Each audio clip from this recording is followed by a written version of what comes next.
দেখুন আমি আজকে ফ্লিপকার্ট থেকে 300 টাকার জিনিস কিনলে এই ফ্লিপকার্ট মিনিটস বার্থডে সারপ্রাইজ বলে এই বাক্সটা দিচ্ছে, অনেক ভারী আছে।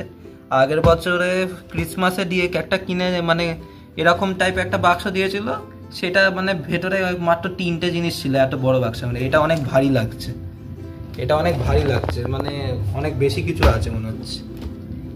দেখি 1 টাকার এই দাম, 300 টাকার জিনিস কিনলে তবে দেয়।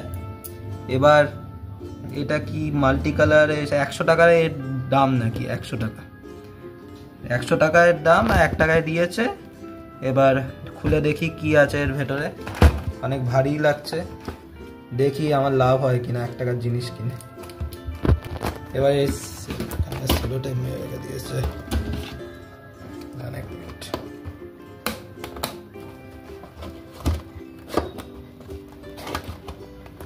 দেখুন এর ভেতরে কি কি আছে।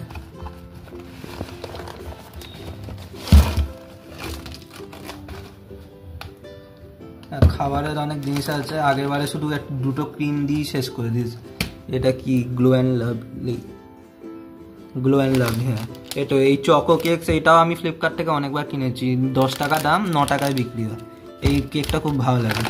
আর 10 টাকার লেস এত ছোটো হয়ে গেছে, 10 টাকার লেস। আর এটাও একবার খেয়েছিলাম, ছাস, স্মুথ ছাস, এটা একবার খেয়েছিলাম, ভালো লেগেছিল। এটা কি? ও এটা চকলেট ছাস, এটা খেতে হবে একবার, খাইনি। এটা কি? Ginger garlic paste, ginger garlic paste, হ্যাঁ। আমি 200 গ্রামের ওই টিউব সিস্টেম আছে সেটা কিনি। আর এটা ম্যাগি ম্যাজিক মশলা, এটা ম্যাগি দিতে পারতো। তো এইগুলোই এই ফ্লিপকার্টের এই বার্থডে বক্স থেকে এইগুলোই বেরিয়েছে। আপনারা কি পেয়েছেন কিনা, কি পেলেন, এইগুলোই পেলেন নাকি, কমেন্ট করে জানাবেন। ধন্যবাদ।